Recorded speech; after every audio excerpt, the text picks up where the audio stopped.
ایک بزرگ گزرے شاہ بقی الدین ابن مخلد، فرماتے میری 19 سال عمر تھی، میں نیشا پور میں پڑھا کرتا تھا، میرے اندر علم کا بڑا ذوق تھا۔ ایک استاذ کے پاس جب میں پڑھنے گیا تو میرے استاد مجھے فرمانے لگے کہ بیٹے تیرا ظرف بڑا ہے اور میرا علم چھوٹا ہے، تو کسی بڑے عالم کے پاس جا۔ میں نے استاد سے کہا کہاں جاؤں؟ تو کہنے لگے اگر ہو سکے نا تو بغداد شریف چلا جا، امام احمد بن حنبل کی بارگاہ میں حاضری دے، وہ حدیث کے حافظ ہیں۔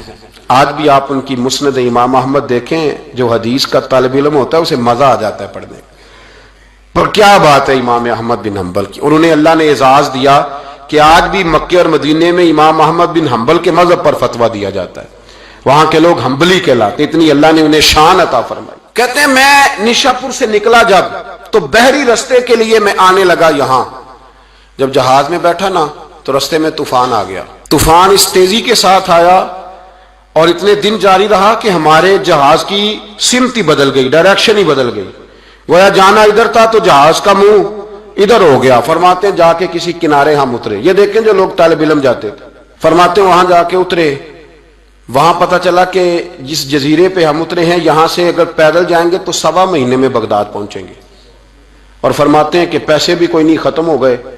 اب میں وہاں سے اترا پتے کھاتا، 1.25 مہینہ لگا اور میں بغداد شریف پہنچا، اور جب پوری جد و جہد کر کے وہاں پہنچ گیا نا تو پتہ چلا کہ امام احمد بن حنبل کا تو مدرسہ ہی بند ہو گیا، ان کے تو جمعہ پڑھانے پہ پابندی لگ گئی ہے، وقت کا بادشاہ ناراض ہو گیا ہے، اس کا مطلب ہے وہ بھی سیاسی باتیں کرتے ہوں گے، ناراض ہو گیا ہے، اس نے پکڑ کے آپ کو جیل میں ڈال دیا۔ تو امام صاحب تو پڑھاتے ہی نہیں، فرماتے میں اب تلاش کرنے لگا کہ مجھے پتہ چلے امام صاحب کہاں قید ہیں۔ بتایا گیا کہ ان کو ان کے گھر کو جیل، سب جیل قرار دے کے نظر بند کر دیا گیا، اور گھر کے چاروں کونے میں پولیس کھڑی ہے۔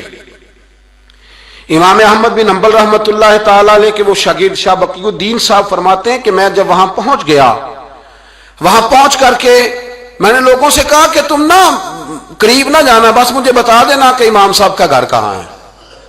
تو کہتے ہیں ایک شخص نے مجھے کہا کہ میں انگلی کا اشارہ نہیں کروں گا، آنکھ کا اشارہ کروں گا، کیونکہ حالات بڑے خراب ہیں۔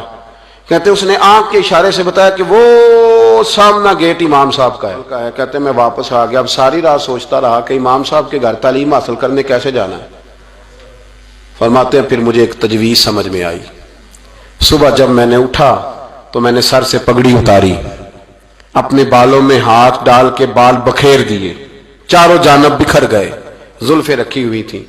فرماتے ہیں پھر میں نے اپنی قمیض کو تھوڑا سا ایک جگہ سے پھاڑا، تھوڑا سا دوسری جگہ سے پھاڑا، ٹخنوں کے قریب کر کے کہتے ہیں میں نے جا کے تھوڑی سی تہمت کو بھی پھاڑا، ہاتھ کے اندر میں نے کاسا پکڑا جیسے فقیر مانگنے والے پکڑتے ہیں۔ اب تو فقیر کہتا نا اللہ بھلا کرے، اللہ بھلا کرے، تو اس زمانے میں کہتے تھے اجرکم علی اللہ، اجرکم علی اللہ، تمہیں اللہ اجر دے، تمہیں اللہ۔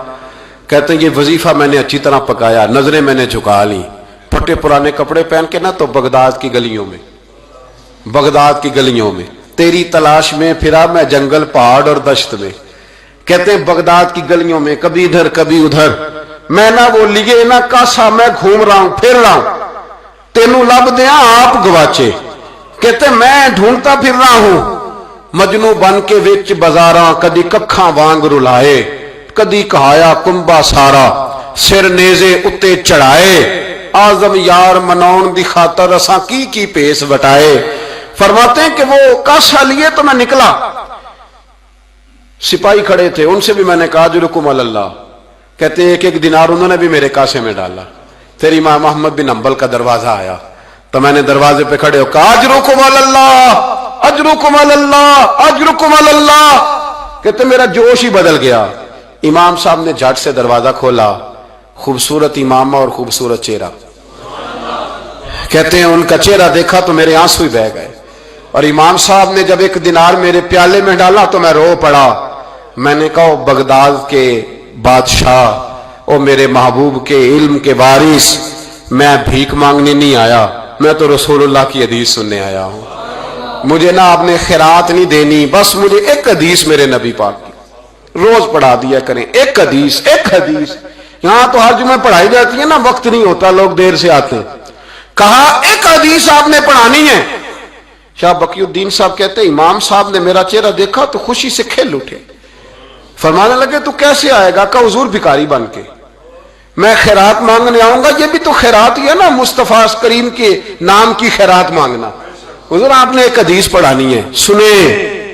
شاہ بقی الدین کہتے ہیں میں پورا سال بھکاری بن کے جاتا رہا.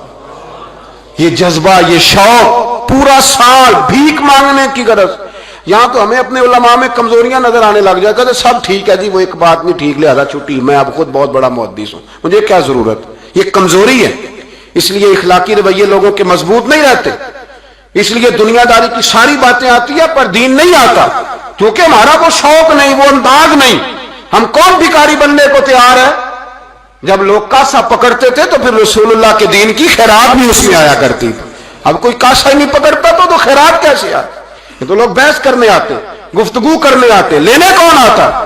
حضرت شاہ بقی الدین کہتے ہیں میں پورا سال جاتا رہا. امام احمد بن حنبل مجھے فرماتے یار میں بھی سوچتا تھا کہ کہیں میرے علم کو زانگی نہ لگ جائے. دیکھو اللہ نے فضل کیا ہے، مجھے ایک طالب علم عطا فرما دیا ہے. فرماتے ہیں پورا سال میں جب ان کے دروازے پہ جاتا تو ایک دھیلا بھی ڈال دیتے اور مصطفیٰ کی ایک حدیث بھی سنا دیتے. اور فرماتے ہیں دنیا ساری پڑھتی ہے پر ہمارے پڑھنے کا استاد انداز یہ تھا کہ استاد پہلے امامہ باندھتے، جبہ پہنتے، اور اس قید میں نظر بندی کے عالم میں جب وہ نبی پاک کی حدیثیں سناتے تو ان کی آنکھیں آنسوؤں سے بھر جاتی. وہ روتے ہوئے تڑپتے ہوئے حدیث سناتے اور میں بھی اسی درد سے وہ بات وصول کرتا. فرماتے ہیں سال گزر گیا، حکمران مر گیا، فوت ہو گیا، نیا بادشاہ آیا. اس نے خود امام احمد بن حنبل کو بڑا مدرسہ بنا کے دیا. اس نے بڑی جامع مسجد میں امام صاحب کے خطبہ جمعہ کا بندوبست کیا. فرماتے ہیں ہزاروں طالب علم کئی ملکوں سے امام صاحب کے دروازے پر آ کے بیٹھنے لگے. فرماتے جب میں بھی پہنچا نا تو امام فرمانے لگے تو ذرا آگے آ جا. کہتے میں آگے آیا تو فرمانے لگے بھی علم تمہیں بھی دیتا ہوں، تمہیں بھی پڑھاؤں گا، مرتے دم تک پڑھاؤں گا، پر جو میرے اندر فیض کی خیرات تھی نا وہ ساری اس نے حاصل کر لی.